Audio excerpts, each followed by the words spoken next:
Is being broadcast live on Channel 16 and will be rebroadcast. Playback times can be found online at www.scctv.org. The order for speaking tonight will begin in alphabetical order and then will be rotated randomly thereafter.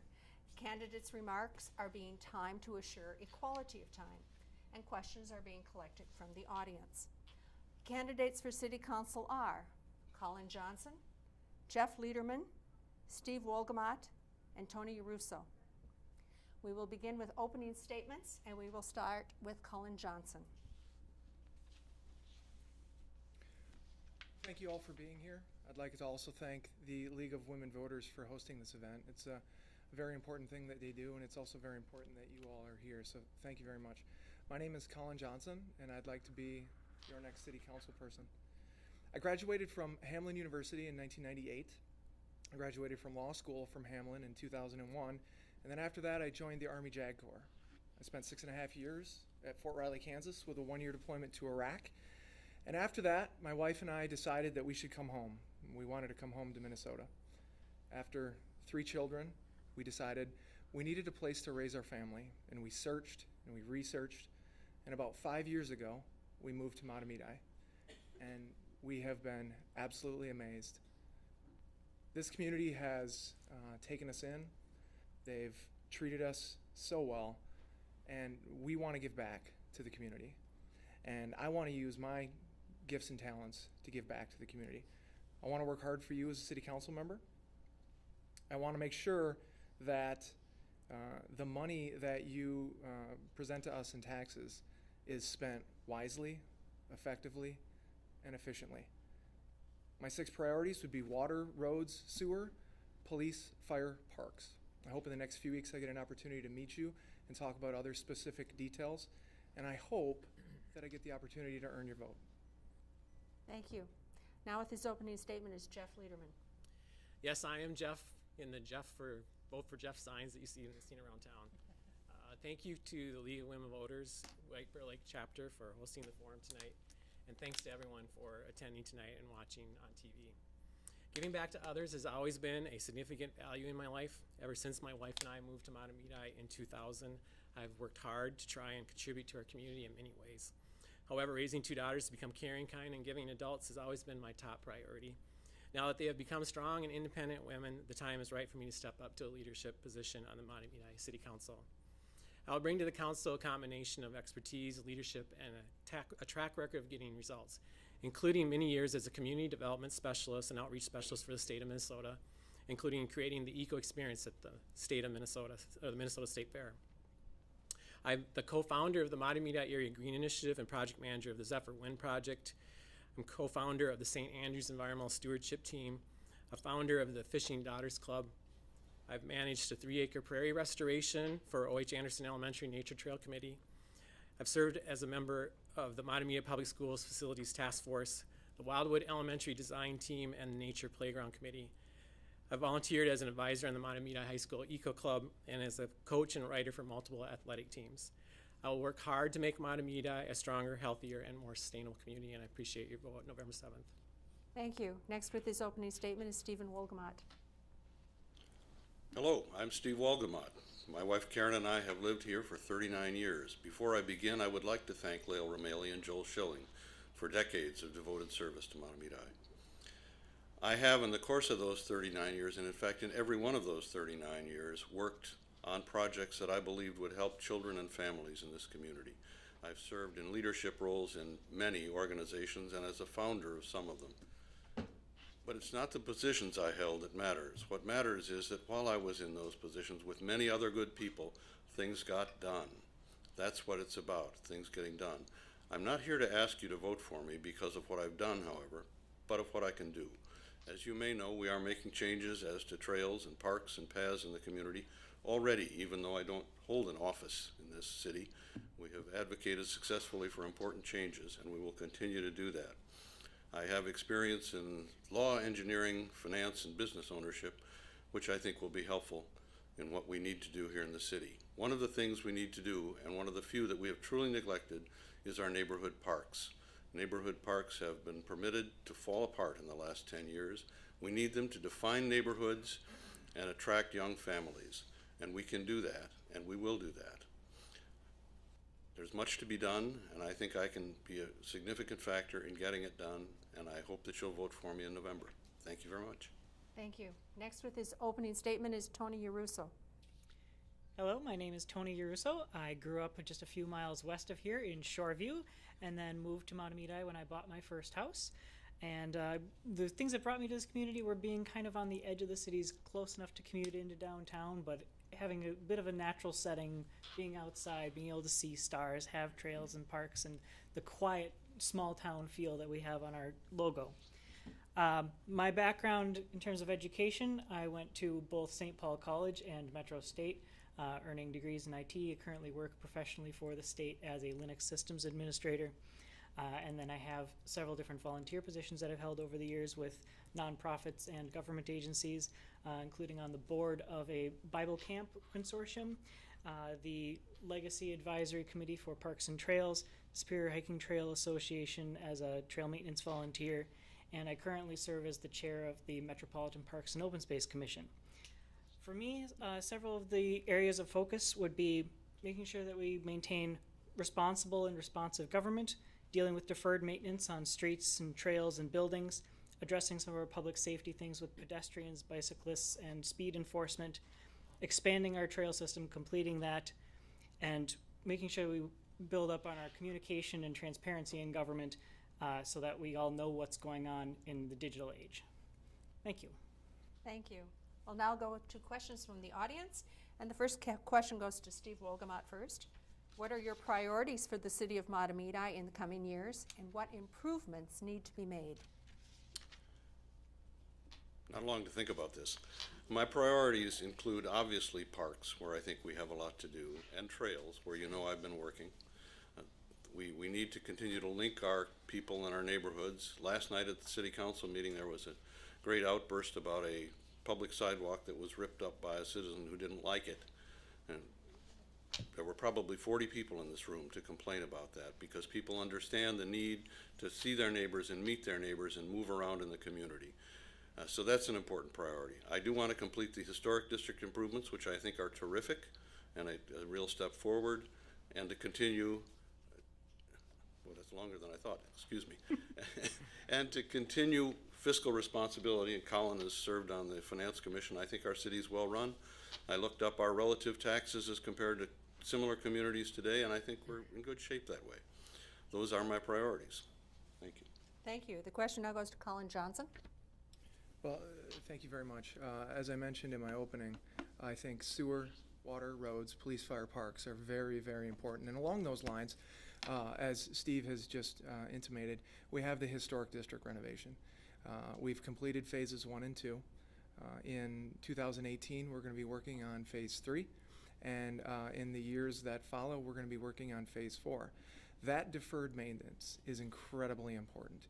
We need to stay the course on the historic district renovation, and we need to avoid some things that might distract us from funding for that. Some other items that I think are worth considering. I'm very, very concerned when I see people trying to cross 4 lanes of traffic near Aldi, and it seems to me there's not a meaningful pedestrian crossing there. I think the city council should consider something there similar to what we've done near Triangle Park. Thank you. The question now goes to Tony Larusso.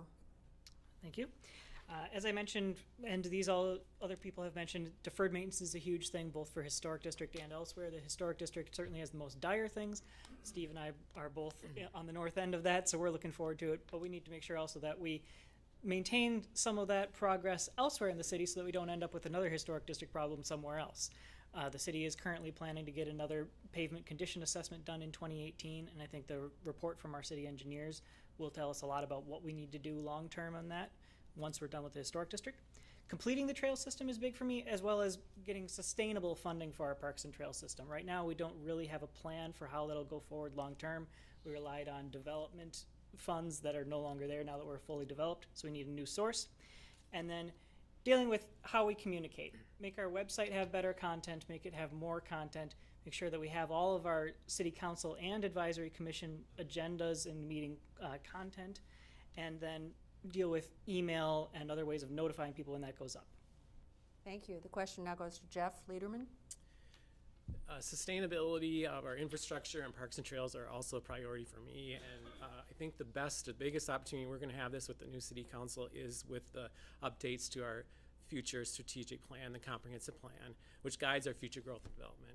We'll face development pressures in the Twin Cities that continue to add residents, but we are blessed with many parks and trails, trees, and natural areas, which make it such a special place to live. Any updates to that plan must minimize the impact of these natural resources. So I'm going to push for reducing any development growth in those areas that negatively impacts our natural spaces, and push to focus our growth in some of our core areas that are better suited for redevelopment. And again, we also need to make sure that we do have that the plan provides opportunities for multiple transportation options, affordable housing, and strong schools and businesses for future residents. Thank you. Does anyone have any additional comments? I do. Yes, John. Steve.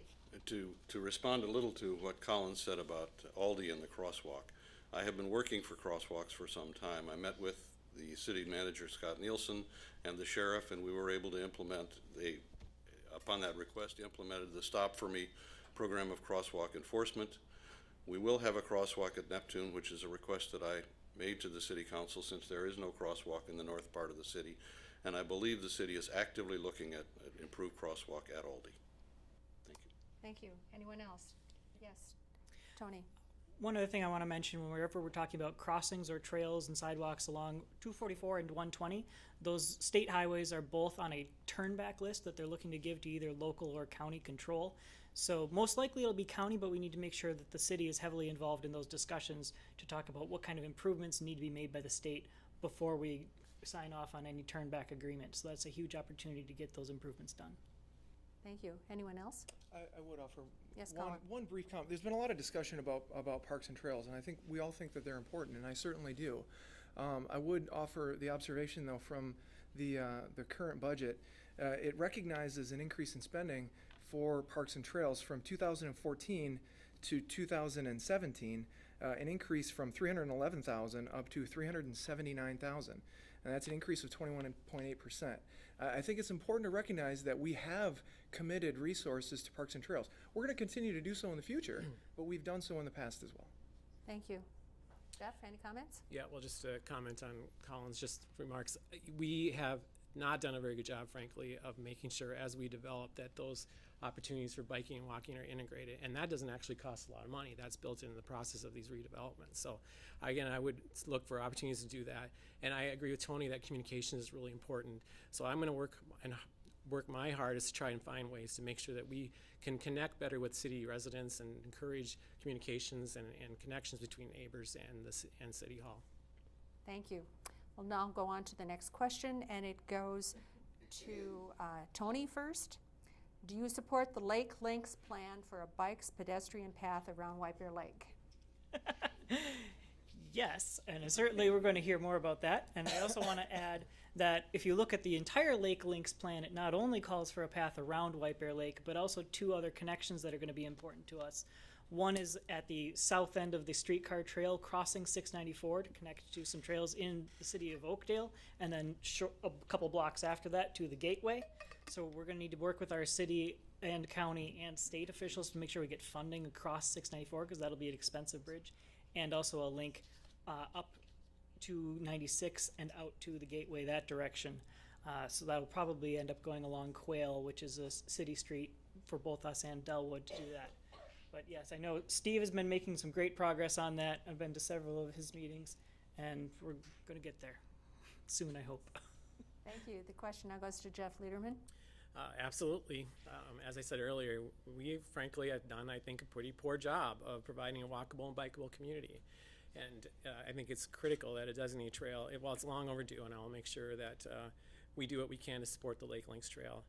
I've attended the open houses related to the redevelopment of County Road 12 as another example of an opportunity, as I was saying earlier, that are going to come up for us to actually influence these issues like walking and biking. I will continue to advocate and make sure we will do what we can to make that a safe bike route, as I will continue to watch for other opportunities like that. Thank you. Question goes to Colin Johnson. Well, thank you very much. I do support the idea of a trail around White Bear Lake. The city of Mahtomedi is connected to White Bear Lake. It's been a part of our identity ever since our founding. And so it seems to me to be consistent with the city's identity that we pursue a trail around White Bear Lake. Though I would offer the observation that we need to, in my opinion, vigorously pursue state, county, and even private funding. And I would also want to hear, and maybe Steve can offer something on this, I would like to hear a thoughtful explanation about the expected yearly maintenance costs and the expected additional burden to our parks budget that we might have to face. All of those things considered, I do support the idea of a trail around White Bear Lake. Thank you. The question now goes to Steve Wolgamott. Of course I support the Lake Lynx Trail. And I have looked at the maintenance costs, and they are not substantial. I've actually done a study of those. I do support the Lake Lynx Trail, and we are making progress. Today, I received a phone call from someone who agreed to give us another 400 feet of railroad right-of-way in Mahtomedi for the Lake Lynx Trail. We are making progress that people did not think we could make, and we will get this done.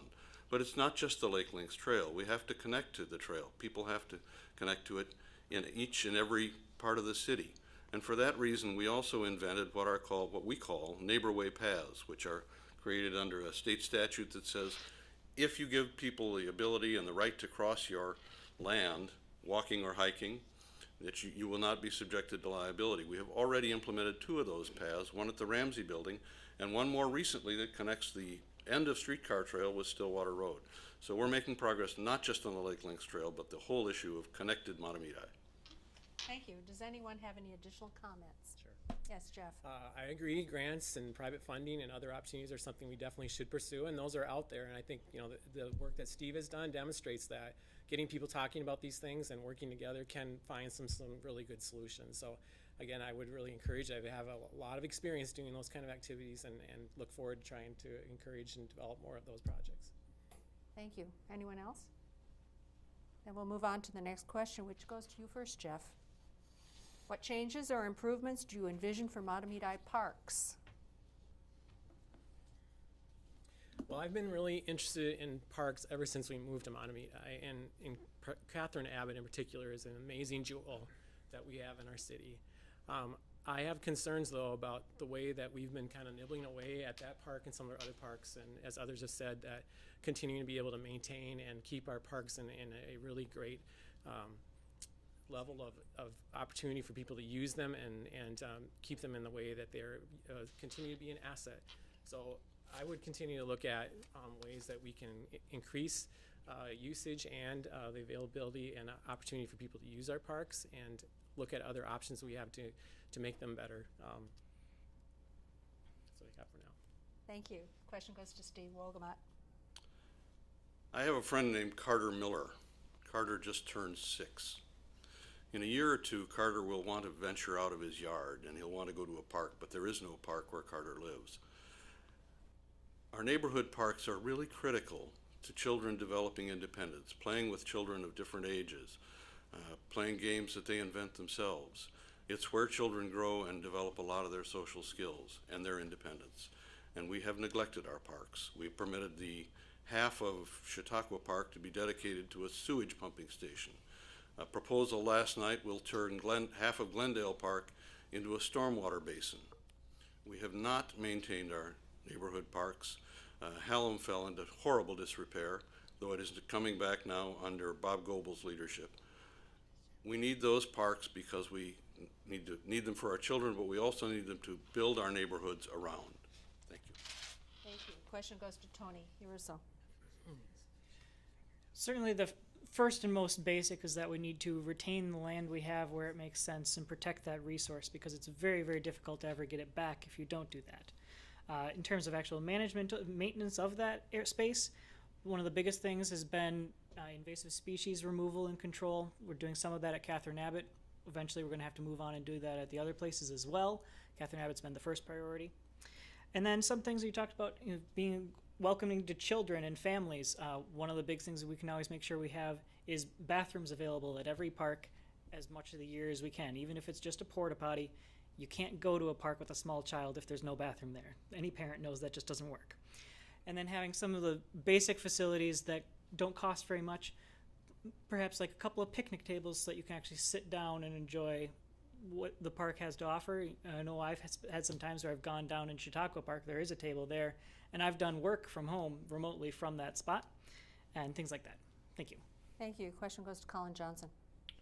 Thank you. I've been on the Finance Commission for about the last 18 months, and during those meetings I've heard discussions about parks come up a number of times. I remember Dick Brainerd talking about a need for a dedicated amount of money to be dedicated to maintaining parks, and I tend to agree with that. I think the other members of this panel here have suggested that some of our parks have fallen into disrepair. I think that's true.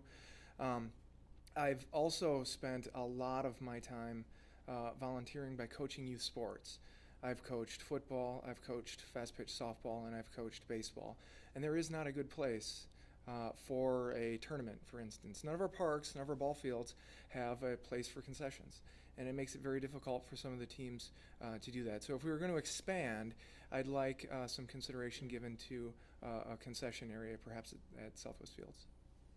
Thank you. Does anyone have any additional comments? Yes, Jeff.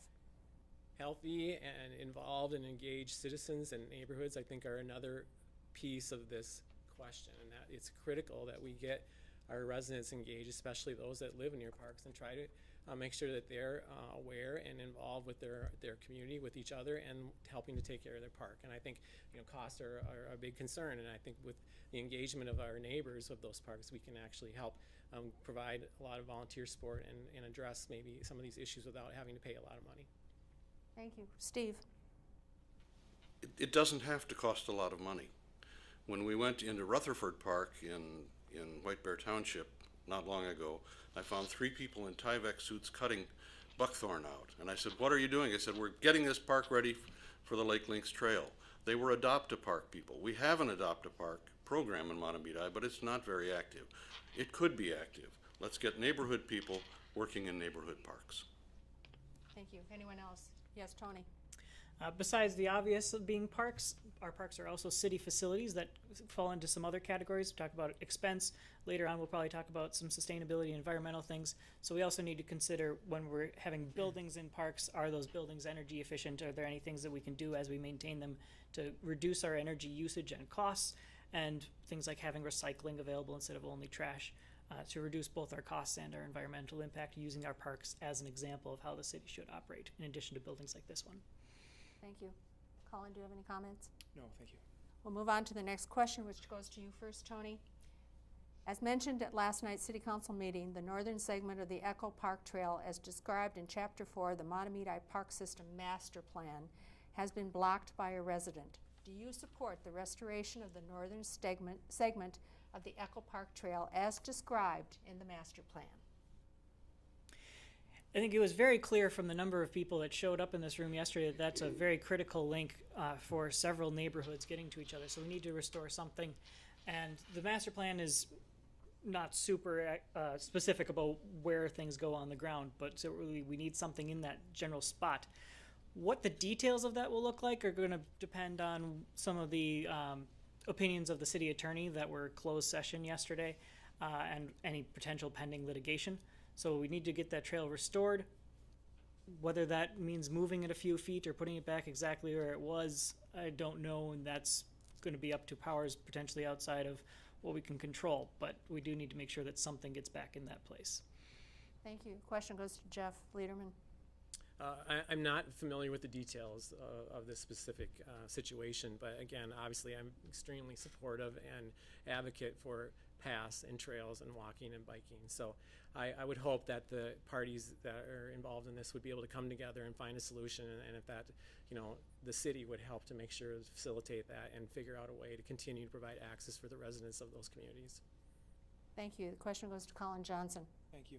I received a phone call just yesterday from a concerned citizen on this matter, and it's clear to me from the meeting yesterday and from the phone call that I received that there are a whole lot of people supportive of that trail. I think that the trail we're talking about goes between Echo Lake and Echo Shores, I believe. It's a bit of a cut through from the neighborhoods, and I can tell you, me and my kids use it. I think it's been there for a very long time. It's been there for 25 years. And I think the resident that moved in there moved in quite recently, within the last year. I would like, and I think the city council or representatives from the city council are trying to speak with this person, and they're trying to talk to her. I think that's the first step. And after that, if that's unsuccessful, sadly, I think we'll have to take some advice from the city attorney and see where we have to go. But it does seem to me to be an important issue that need be resolved. Thank you. Question goes to Steve Wolgamott. Significant parts of our city were put together, platted at a time when cars were everything and walking wasn't much. They tend to have cul-de-sacs in them, and those cul-de-sacs tend to be closed. When I put together the Mahtomedi Go Round walking and biking route a couple of years ago, I talked to a lot of locals in neighborhoods about where were the links and the connections and how did they work. And we found them. We found them at Catherine Abbott on the east side, and the one that's described, and the one on Collins Street at the end of Arkwood that goes through, that gets you through. But there aren't very many, and we need to preserve them. They are the only thing that lets us get from place to place. And because we built some neighborhoods with no parks in them at all, they're the only way, as was mentioned last night, for some children to get to a play area. If I'm elected, I will be aggressive in defending all of the links that make this community one community and not a bunch of individual neighborhoods. Thank you. Anyone have any additional comments? Yeah, Yes, and Jeff. again, this issue, I think, speaks to visionary planning, in that we haven't created or implemented plans for trails and work with developers to make sure that happens. So I believe I have the vision to be able to understand and prioritize these type of activities related to sustainability and paths and trails and biking and walking. Make sure that's one of the first things we consider when we look at redevelopment and other kinds of activities, the development activities in our city. Thank you. Anyone else? I do want to emphasize that, as I said previously, I think speaking to this resident first is incredibly important. This resident is too a member of our community, and we want to make sure that we remember that and see that we can resolve this in a way that works for everyone. Thank you. Anyone else? We'll move on to the next question on a different topic, and it goes first to Colin Johnson. What more should Mahtomedi be doing to achieve water conservation?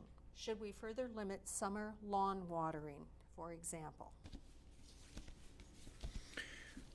Well, I suspect that the thrust of this question comes from the Wiper Lake level lawsuit. I think as a city, we've actually done a pretty good job when it comes to water restriction. And I don't have quite as much concerns for Mahtomedi about that lawsuit as some other communities might have, Lake Elmo or Hugo, for instance. We have water restrictions in place. You're not supposed to water your lawn between 11 and 6, and we have odd and even restrictions. And further, Mahtomedi is nearly 100% developed. So the idea that we'll be adding to our municipal water usage is not the same as it would be in Lake Elmo or Hugo. So I think we've done a pretty good job. Can we do more? Perhaps. But I think as a city, we've done a pretty good job, and we should be proud of what we've done. Thank you. Question goes to Steve Wolgamott. We have learned over time as a species that nothing is inexhaustible. Things we thought would last forever don't last forever. We don't water our lawn very often. It's not particularly a matter of principle. I'm just kind of sloppy about lawns. I could be better. But Mahtomedi has done a lot of things to conserve water, among them a program to provide, I believe, rebates for people who bought low water use toilets and other things. So I think we're moving in the right direction, and I think we're aware of the problem. Beyond that, I don't know enough to comment further. Thank you. Thank you. Question goes to Tony Larusso. I think the biggest issue with the lawsuit mentioned is that we don't yet really know what that means for the city in terms of requirements. The DNR is appealing, but the current ruling would require a review of all the existing permits, and not only is there the prospect of not granting increases, but there's even the potential for not renewing permits in the future at existing levels. So that could still impact us even if we are 100% fully developed. So I think we need to be looking into as many conservation measures as we can as a fail-safe, basically, because we just don't know. And certainly it's the right thing to do regardless, but it also is something that could stave off potentials for huge expenses being imposed on us if we're required to do something that we haven't planned for. So there are several things that we're doing so far, but other possibilities. We could restrict lawn watering more. I don't know if that's the first thing we hit or not. We can also expand our rebate program. We just changed our fee schedule, I think last year or possibly 2 years ago, so we don't really know much about the results of that, but we'll have to look at them. Thank you. Question goes to Jeff Lederman. The Race to Reduce program was actually initiated out of the Mahtomedi Area Green Initiative. We've been working really hard to identify opportunities to reduce water use and increase water conservation. I believe that incentives are usually the best way to go, and we do have some pretty good restrictions on water usage for irrigation. It is a major contributor. I think compliance and looking at ways to increase compliance with that is important. I've only watered our yard twice in the last 2 summers, and a lot of that has to do with having sustainable landscapes and not having to need water. And I think there are a lot of ways that we can encourage residents to continue to look at reducing their water use. The city has helped support water conservation toilets and washing machines, and I think that's a good example of ways that we can continue to do that. And it is a critical issue, and there is a lot more that we can do. I have a lot of knowledge in this issue, and we'll continue to push those type of activities. Thank you. Does anyone have any additional comments? Just one. Yes, Tony. Or Steve, rather. Magi, an organization which Jeff helped found, has been very active in water conservation and has pushed very effectively for conserving water in this community. Thank you. Anyone else?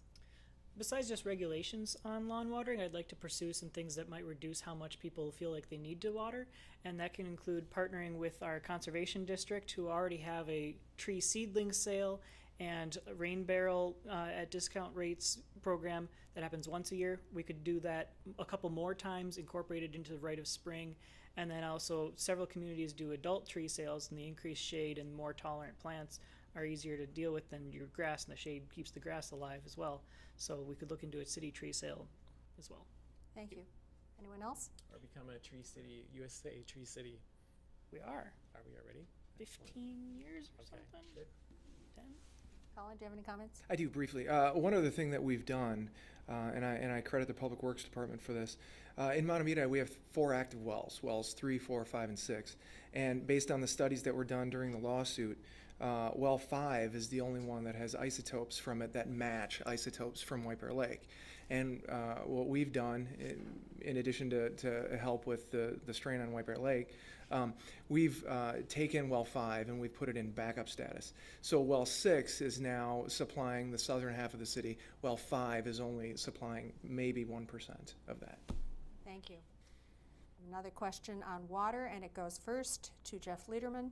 Do you support Mahtomedi shutting down its wells and using Mississippi River water? Okay.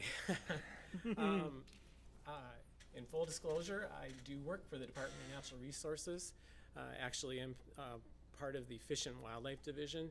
So to be clear, my current work has nothing to do with the lawsuit or groundwater or surface water regulation. That being said, I want to avoid any perception of conflict, and I'm going to refrain on issues related to the White Bear Lake water levels. But again, as I just expressed, my personal opinion is that there is a lot more we can do to conserve water use, and I will continue to push for those type of policies. Thank you. The question goes to Tony next. I think that's really going to be a matter that gets decided at a level above just our city because of the funding. It's not an easy thing to do. If we could just do it and it was cheap, sure, that would be nice. But it's a very expensive proposition, and it's not something that we can do on our own. It has to be done by other cities to the west of us before we can even be on the books. So it would probably be a good thing for us to plan on doing. The question is when and who pays for it. Is it going to happen next year entirely at all our cost? No, certainly not. Should we plan on it within the next 50 years with lots of state cost? That'd be good. Probably we're looking at somewhere in between if that happens. So we'll see. We don't have the ability to fund that ourselves, and it's not going to be able to be done quickly, but we certainly need to stay in touch with our state representatives and metropolitan government to find out what's happening. It would help with the lake issues, and it would probably be more sustainable long term, but it's really hard to do. Thank you. Question goes to Steve next. Unlike Jeff, I don't work for anyone. So it means I don't have any conflicts of interest, but I do need this job.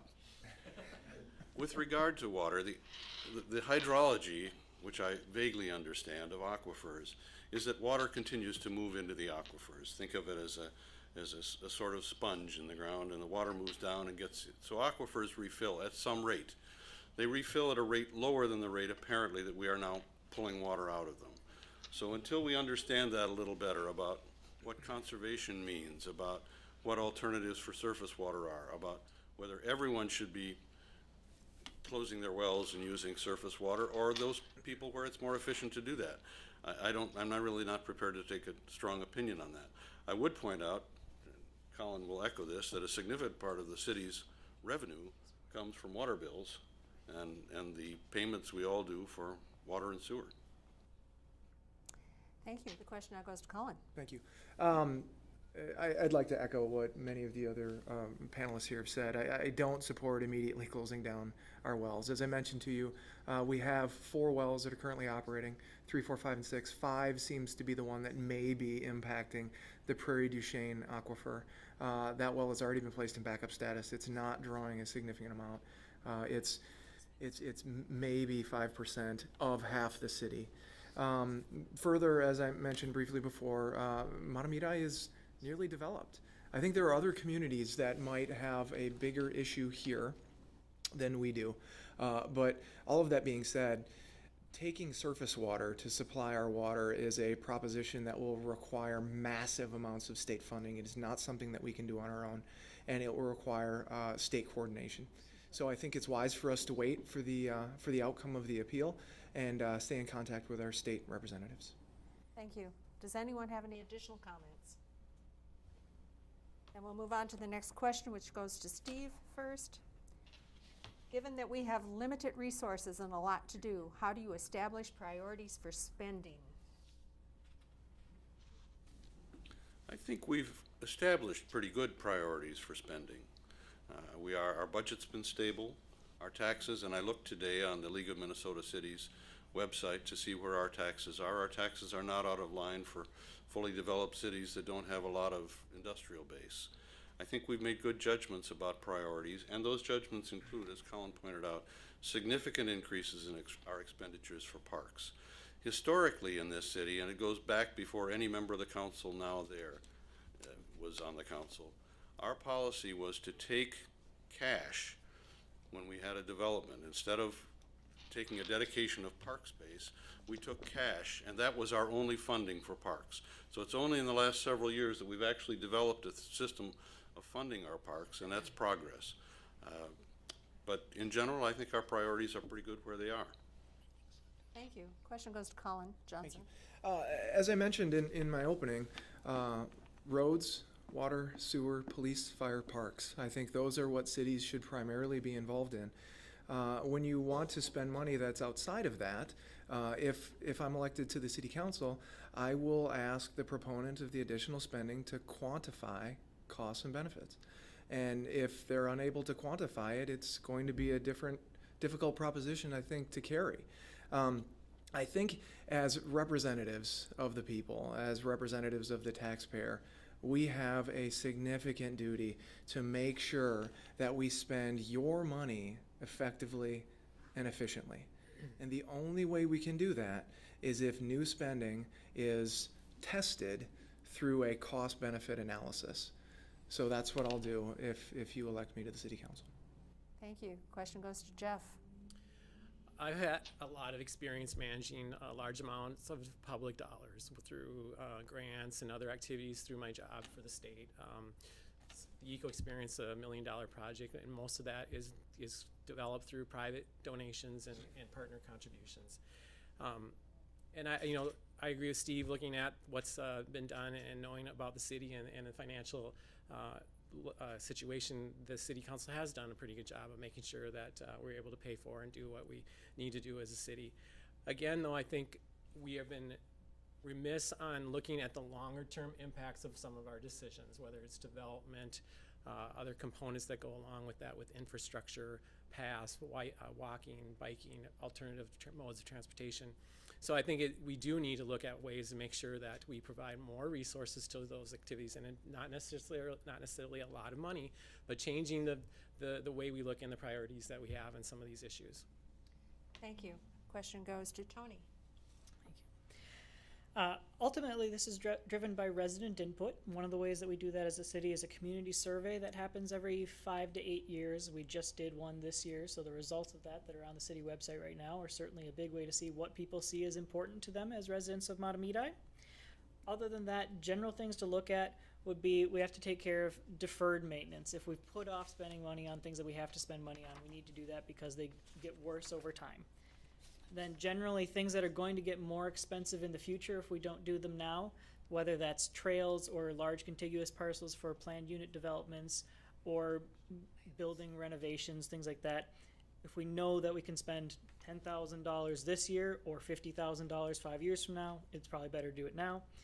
And take advantage of things that have matching grants. If we have something that we can do where we're only responsible for 25 or 50% of the funding, that makes a lot of sense. And then also consider the future advantage of bonding, where the people who will benefit from something will pay for it over time. Thank you. Does anyone have any additional comments? Just one. I've done a lot of financial analysis. I approve of data. I was an engineer for a part of my life. But it's very difficult to quantify some of the things. What is the value of a child being able to walk to a park? What is the value of a park that is attractive and beautiful as opposed to a park that is not? So I don't disagree with what Colin says, but I think we need to be pretty careful. The things that government does are the things we really can't do very well for ourselves, and that's why they're hard to quantify. Thank you. Anyone else? We'll move on to the next question. It goes to Colin first. What improvements on the local roads will be scheduled for next year? I'm sorry, could you repeat that? What improvements on the local roads will be scheduled for next year? This goes in conjunction with another question about the local road where I live is breaking up with elongated holes. Would you consider fixing this a priority? Sure. In 2018, we're going to be doing Historic District Phase 3. That includes part of Park Avenue and a segment of neighborhood just north of Dahlia, I believe. Further, when I was on the Finance Commission, we had a significant, robust discussion about road maintenance in the Briarwood neighborhood. The Briarwood roads were frankly a disaster, and they need to get replaced. The debate at the commission was whether or not at the same time we would fix or extend water utilities, because when you tear up the roads, it makes sense to extend water utilities. And we had a lot of discussion with the residents in Briarwood and received a pretty strong message from them that they wanted the roads repaired and they didn't want the utilities extended. That made the decision a little bit easier, but the way I understand it is that the council has now approved paving those roads, so that neighborhood should get roads repaired in the next year. Thank you. Question goes to Jeff. Well, Colin's the expert probably here on these issues. I'm not familiar with what all of the different plans are in the city. But I do know that County Road 12 is a major initiative that the county is undertaking to improve the city street through our neighborhood, through Mahtomedi, right out front here, all the way to Jamaica. And it'll be important for the city to be involved and engaged in that discussion about how that eventually looks like, because it will have a major impact on the traffic and walkability and bikeability for our residents through the city, through the major core area, artery of Mahtomedi. Thank you. Question goes to Tony. Okay. As you know, most of our road things happen on a 5-year CIP. Will be renewed in November, so coming up. And they've mentioned the projects that are already on that schedule. We would probably only tinker with that schedule if there was some sort of emergency that came up. So yes, we'll be doing the Historic District Phase 3, Briarwood, County Road 12, and there might have been a couple of small things in the southern half of the city.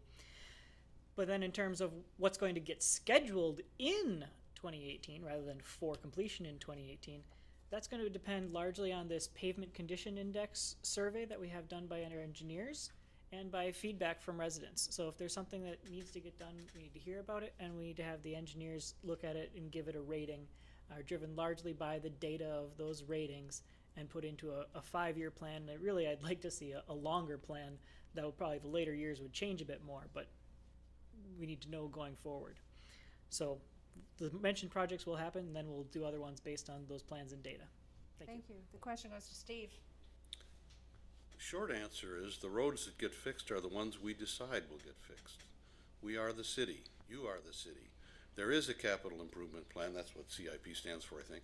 It goes out over 5 years, but it changes. It changed at Briarwood, which would have gotten repaired sometime earlier, but for the squabble about putting sewer in the Briarwood neighborhood. I think the city council did a good job in that circumstance.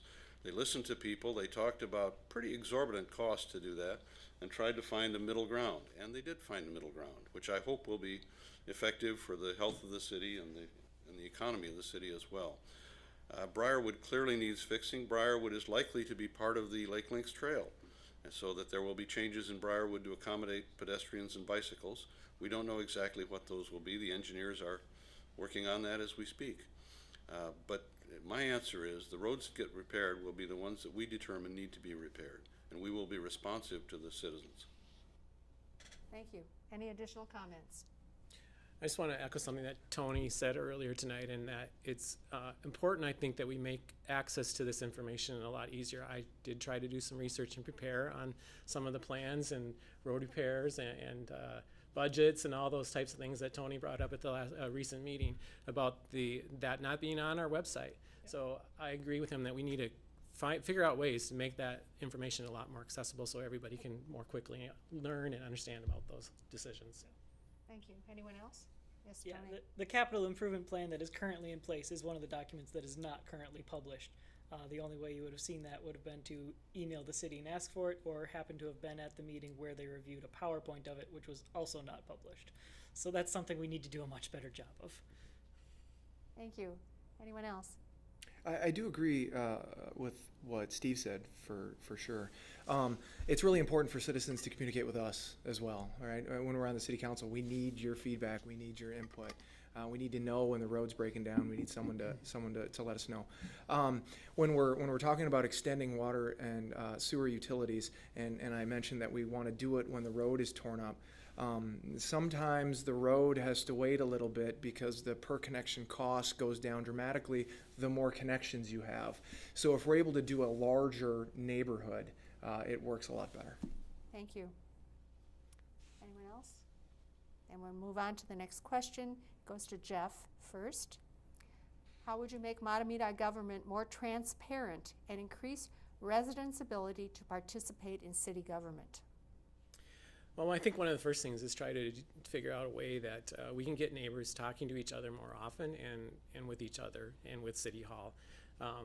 You know, there's the website needs improvement. I think we've acknowledged that already. But there's no Facebook page. There's no other kind of types of social media that the city is really engaged in. And I think especially for our younger residents, we need to look at trying to increase those opportunities for people to learn about things. And I think just getting out and going and helping to build some of these neighborhood networks and connections, like through a National Neighborhood Night Out. I think the city can play a larger role in trying to gather people together and start meeting each other and talking to each other. Thank you. The question goes to Tony. Yeah. So yeah, certainly there's improvements that need to be made to the website. I want to clarify, I don't mean making it prettier necessarily, but improving the content and the platform. One issue that we have right now is that there's only one staff member who currently publishes things to the website on a regular basis. That tells me that it probably means the platform is difficult for other staff to use, so we might be looking at a change because of that reason, but otherwise it's a matter of getting new things on there. Then also, nobody's going to go look at the website every day unless you're a crazy person like me, and even I don't get quite that much. So we need to have more of a push notification system, whether that's probably an email system where you can subscribe to which things you're interested in. Say, I want to hear everything about city council meetings. I want to hear everything about Parks Commission meetings. I want to hear about construction projects, community events. Subscribe to things you want to hear about so we can push those out to you. And then make sure that we provide ways for you to contact. Certainly there's the emails of all the staff and council members and commission members. We could probably also do some less scientific but more frequent city community surveys to get more frequent input that way. Thank you. Question next goes to Steve. I spend a lot of time looking at websites, and on Mahtomedi's website, I spend a lot of time stumbling around because I don't always know where the parks plan is on the website. I think I've found the right page, but I'm not on the right page. There's something on that page, but it's not what I'm looking for. I always do find them, but I do stumble around a while, and that could be more me than the website. I'm not sure about that. I think it can be better. Other cities have somewhat more effective websites for getting information out. The other problem we have, though, is we don't have very many people, and everybody's doing something. So we often don't have enough people on our various commissions. We don't right now have enough people on the Parks Commission. When we do something like a comprehensive plan, there's only a limited number of people who work on it. And it tends to gravitate down to those people who are actively involved so that the general public does not get as much involvement as you might expect and hope. Thank you. Question goes to Colin. Thank you. It seems to me there's consensus that we could make the website a little bit more user-friendly. I agree with that. I'd like to see that made, the ease of use improve there a little bit. I also agree with the suggestion that we could leverage social media. We could have a Facebook page. We could have Twitter. I also agree with the notion that residents can join the commissions. That's how I first got involved. I came down and I got interviewed by the city council. I thought I might end up on the planning commission, and they put me on the finance commission, and I really enjoyed it. The other thing I would say is you can call me. If I'm on the city council, call me, and I'll call you back. Thank you. Does anyone have any additional comments? I do. Tony? Yeah. Regardless of what our electronic means are, some of the best feedback we get from people is in person at various open house events. We have those for things like updating the comprehensive plan for most of our major road projects and things like that. The trick there is then getting people to those and making sure they know about them. So we want to use these electronic means, whether it's social media or email or anything else, to make sure that we notify people in time. One example I want to give is that there was a meeting about this Briarwood project that happened about a week and a half ago. And I read about it in the print paper the day after it happened. So we can need to use the electronic means to get people in person. Thank you. Anyone else? We'll move on to the next question, and it goes to Steve first. How do you think the city should handle requests to vacate public lands and easements? Just say no. The vacation of public land always serves a private interest. Always serves a private interest. And it almost always serves the private interest of someone who wants to exclude the public. That's the point of the vacation. We have a lot of places and links and beaches and things in this city, the status of which is not altogether clear. And if we continue to act as people of goodwill and recognize that people are entitled to go places that might be less convenient for us to have them go, because the public has those rights, we'll be better off. So my response is just say no. Thank you. Question goes to Colin next. My answer is going to be that it depends. I think there are some times, like in the Briarwood neighborhood, for instance, there's a number of parcels up there, as I understand it, that have been become the property of the city through tax forfeiture. And there are some people up there who have difficulties with their septic system. Their house might be too large now, and Washington County is telling them they have to replace their septic, but they can't put it where it was before, or now it has to be too big. I believe there's a request to the city council to sell a parcel of land to an individual so that they can have their house. And that's important. That's something we should consider.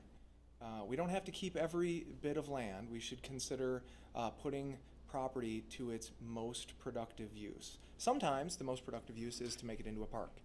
Sometimes it's not. So my answer is that it would depend. Thank you. Question goes to Jeff Lederman.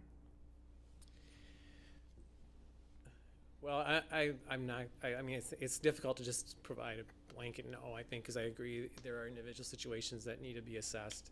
But in general, I am very supportive and believe it's really important to have these open spaces. It's really what has made Mahtomedi special, that we have these areas where there are natural areas, and we have the trees and the wildlife and the water, the wetlands that we have available to us, and to be in our community and contribute to our way of life, or our quality of life, I should say. So I would look really closely at trying to vacate or have the city give up some of these potentially open spaces that really contribute to our quality of life in the city. Thank you. Question goes to Tony. The first step for how to handle it would be to do so as we're legally required to. There is a state statute requirement that any vacation needs to be done in the public interest. So you have to analyze whether there is a public benefit to vacating that land. Now that can mean simply that you're expanding your tax base, but you want to look a little bit beyond that. But that's your baseline. Beyond that, you want to think about whether there's any possible use that the city would have for it, both now and in the future. I think a lot of times we look at something and say, we're not using that right now, so I guess we can give it up. And we need to do a better job of saying, would we be likely to use that in the future? What would that look like in our 30-year plan or 40-year plan? Is that something that we might have a use for? I think there are some cases where we legitimately don't. I didn't request it, but there is actually a vacated space on my property that was like that when I bought it. That probably would not be terribly useful because it's a tiny little piece of alley that doesn't go anywhere. But most we probably want to keep. Thank you. Unfortunately, that is our last question, and we are going to now move to closing statements, and we will begin with Tony. Okay. First, I want to say that there's a lot that you can't say in 60 seconds, so I encourage you to talk with me more, either after this or anytime you see me around. I do have a Facebook page set up that you can find at Tony Larusso for Mahtomedi City Council, as well as my own website, tonylarusso.org, that you can look for some longer statements on many of these. One thing I didn't mention in my background up front that I want to is that I am also an Eagle Scout, and you've probably seen me around with a very fluffy dog. I have an Alaskan Malamute that I walk around with and bike jor with. And lastly, I'll ask for your vote. I hope you'll support me, and I want to remind you that there are 2 seats open. You get 2 votes, so even if I don't get your first one, I hope I have the second. Thank you. Thank you. Now with his closing comments, Colin Johnson. Well, thank you so much, everybody, for your kind attention. You've been wonderful this evening. When I came down here, I didn't think I was going to enjoy this, but I actually did. So thank you all for being so very pleasant. As I said at the beginning, I want to use our money effectively and efficiently. I'm not talking about slashing the budget. I'm talking about the money that you entrust us with being put to its absolute best possible use. And that is going to be my goal. If you elect me to the city council, that is what I will do. I will focus, as I said, on water, road, sewer, police, fire, parks, and I will put your money to its most effective, efficient use possible. I hope in the next few weeks I get an opportunity to have further discussions with you, probably on your front porch when I'm knocking on the door and giving you a piece of literature. And I hope after all of those conversations that I'll get your vote. Thank you very much. Thank you. Next with his closing statement, Steve Wolgamott. I have literature out there on the table, and what it says is, I love this town.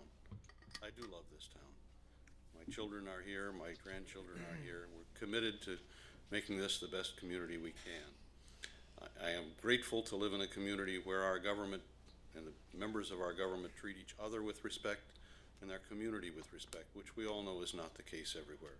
And if I'm elected, I will continue to do that. I actually get along pretty well with most people, and I think that's important in government. I hope you'll look at the literature. I don't know how much time I'll have for door knocking because we're going to be traveling. I believe the things I've done for this community have been valuable, and I believe there is much more that I can do. I would like to do that, and I hope you'll vote for me. Thank you. Thank you. Now with his closing statement, Jeff Lederman. I value strong communities and a healthy environment.